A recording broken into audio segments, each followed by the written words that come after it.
2 सितंबर 2025। राष्ट्रपति Donald Trump white house में थे और पत्रकारों द्वारा पूछे गए सवालों का जवाब दे रहे थे जो एक दिन पहले हुई एक घटना से जुड़े थे। एक घटना जिसमें उर्सुला वॉन डेर लेयेन शामिल थी। यूरोपीय आयोग की अध्यक्ष यूरोप की सबसे शक्तिशाली लोगों में हैं। उसके जवाब पर ध्यान दें।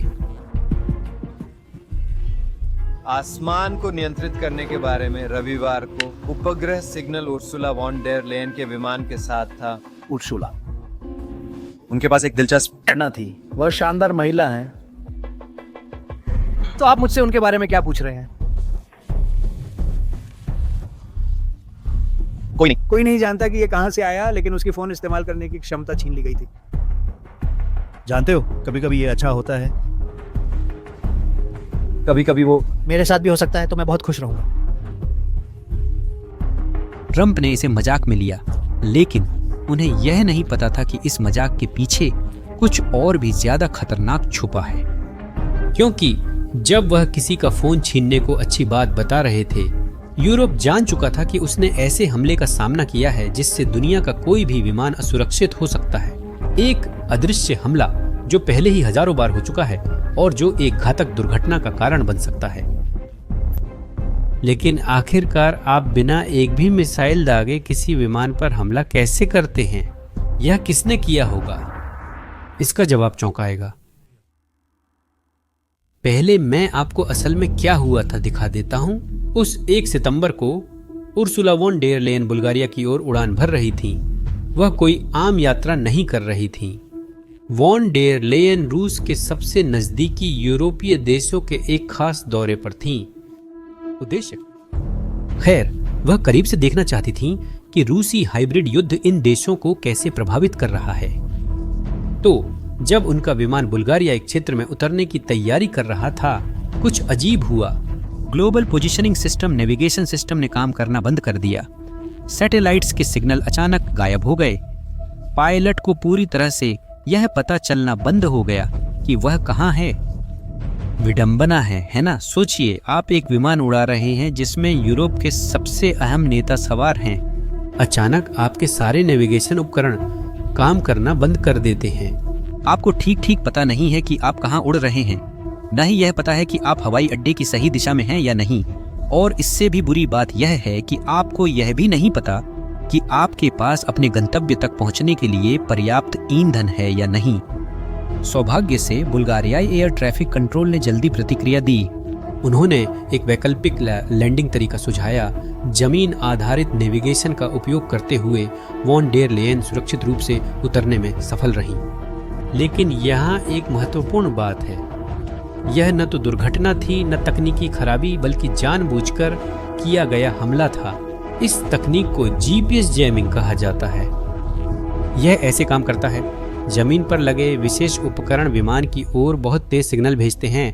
ये सिग्नल अंतरिक्ष में मौजूद जीपीएस सैटेलाइट्स के सिग्नल से भी ज्यादा ताकतवर होते हैं। जब ऐसा होता है तो विमान का नेविगेशन सिस्टम पूरी तरह से भ्रमित हो जाता है। यह ऐसा है जैसे कोई आपके कान में इतनी जोर से चिल्लाए कि आप आसपास की कोई भी आवाज़ सुन ही ना सके। परिणाम विनाशकारी होता है। पायलट पूरी तरह से रास्ते से भटक सकता है। वह गलती से किसी दुश्मन देश के हवाई क्षेत्र में भी घुस सकता है, या वह इतना भटक सकता है कि ईंधन खत्म होने से पहले किसी हवाई अड्डे को ढूंढकर लैंड भी नहीं कर सकता। इनमें से किसी भी स्थिति में जो कुछ जीपीएस जैमिंग के रूप में शुरू होता है, वह एक त्रासदी में बदल सकता है। आप बाद में देखेंगे, जब हम यूक्रेन के पास पहुंचेंगे, हमारे बहुत सारे सिस्टम बंद हो जाएंगे और वे बस, आप जानते हैं, हमारे पास इनर्शियल नेविगेशन सिस्टम है जो मदद करता है, लेकिन जीपीएस वे गायब हो जाएंगे। और सबसे बुरी बात यह है कि इसका पता चल जाएगा। तो जैमिंग की वजह से विमान ये सोच सकता है कि वह किसी और जगह है, जबकि असल में वह कहीं और है। मूल रूप से यह हमें बता सकता है कि हम एक पहाड़ पर उड़ रहे हैं, इसी ऊंचाई पर। यह तर्कसंगत नहीं है, लेकिन ऐसा पहले हो चुका है और हम इससे बचने के लिए प्रशिक्षण लेते हैं। तो हमारे पास कुछ प्रक्रियाएं और कुछ स्वाभाविक प्रवृत्तियां होती हैं। यूक्रेन से गुजरते समय कभी कभी ऐसा होता है। ये नॉर्वे के उत्तरी हिस्से में भी होता है और असल में कभी कभी ये इसके पास चला जाता है। कालिनिंग्राद।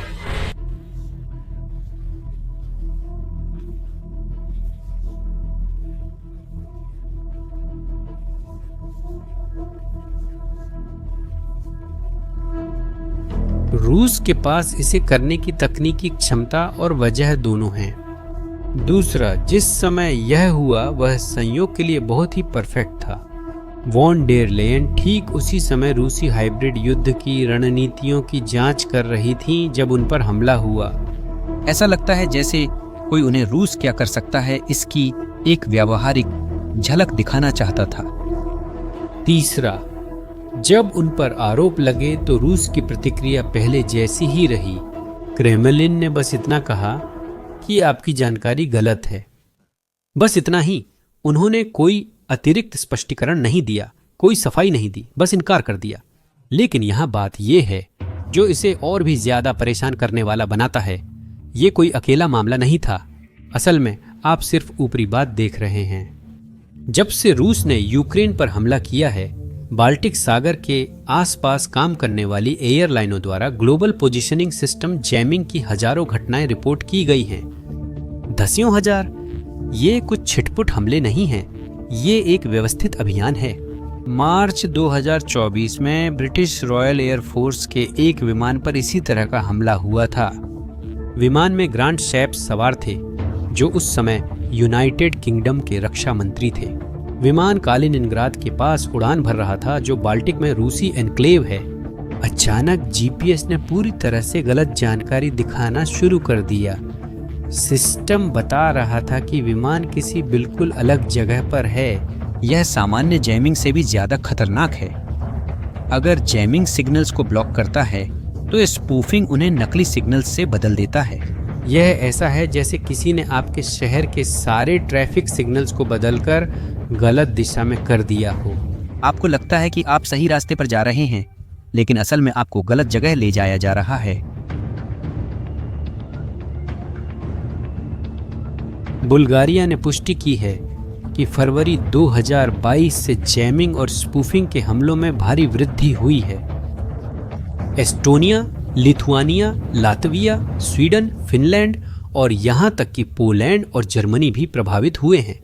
अब रूस यह तर्क देने की कोशिश कर सकता है कि यह सिर्फ एक साइड इफेक्ट है। वे जैमिंग इस्तेमाल कर रहे हैं यूक्रेनी ड्रोन से खुद को बचाने के लिए, और कुछ सिग्नल गलती से पड़ोसी देशों को प्रभावित कर रहे हैं।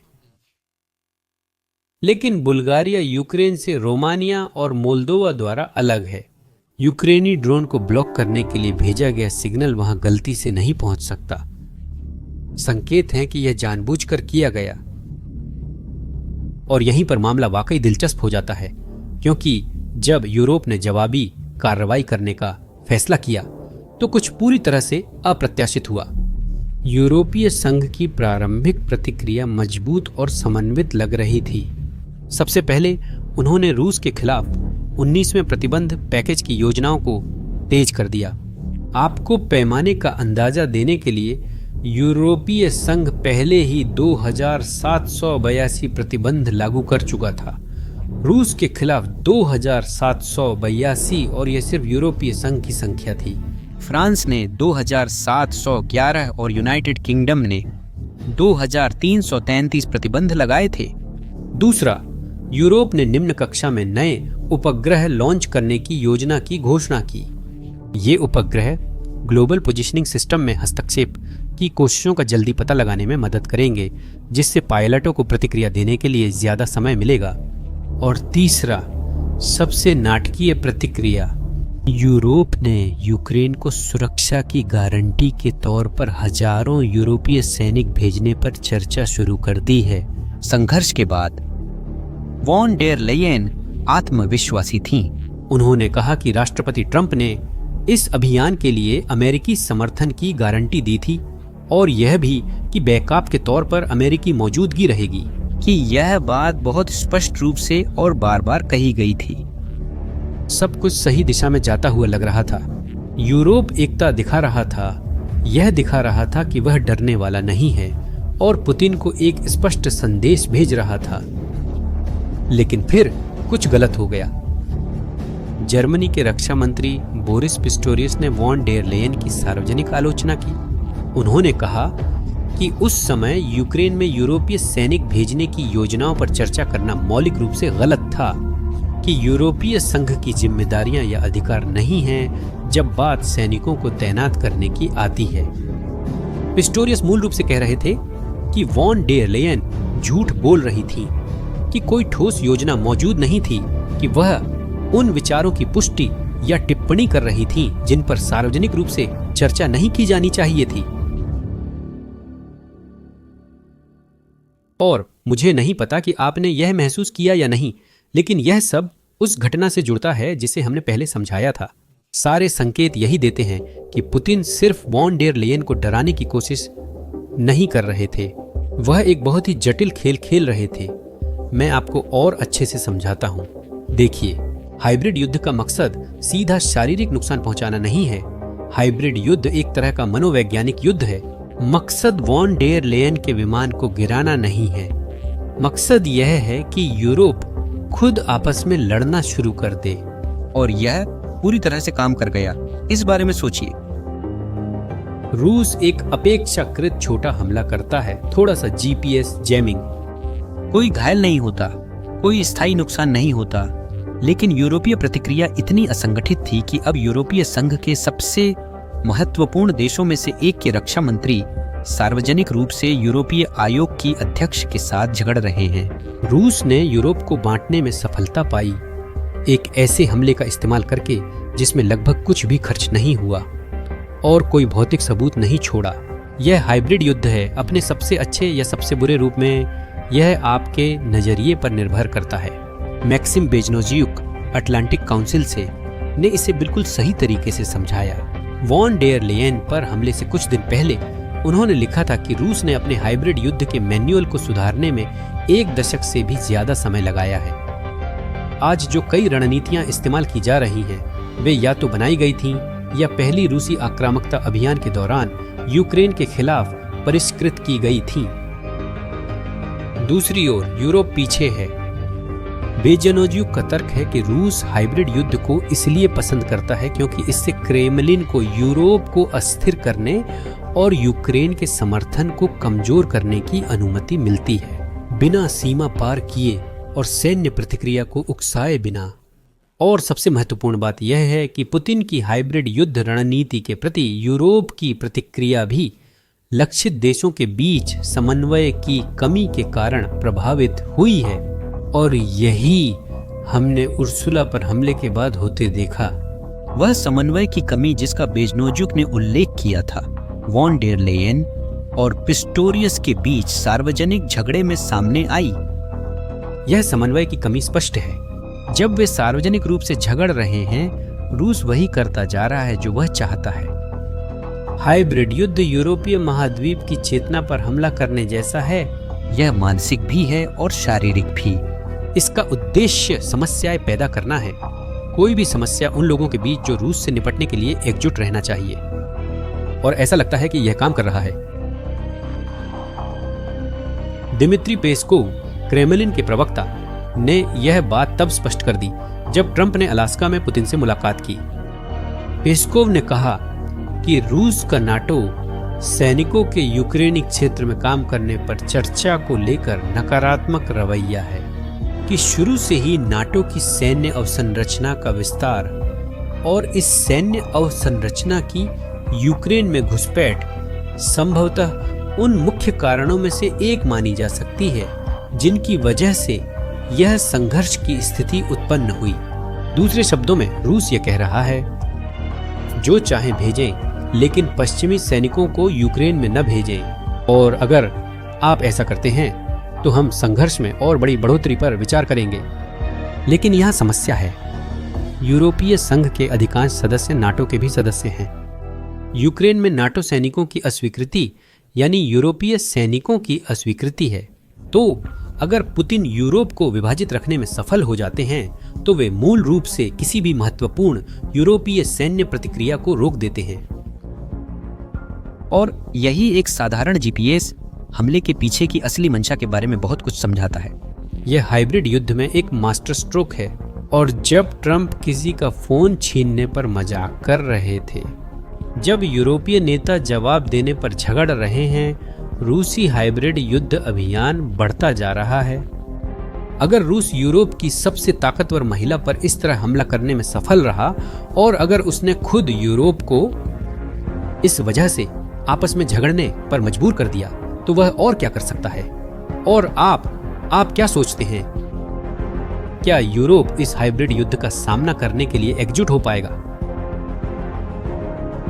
हमें कमेंट्स में बताएं आपकी क्या राय है। अगर इस वीडियो ने आपको आधुनिक युद्ध समझाया है तो इसे उन लोगों से साझा करें जिन्हें यह जानना जरूरी है। चैनल सब्सक्राइब करें ताकि आप हमारे दुनिया को बदलने वाले संघर्षों के एपिसोड्स न मिस करें। अगली बार तक के लिए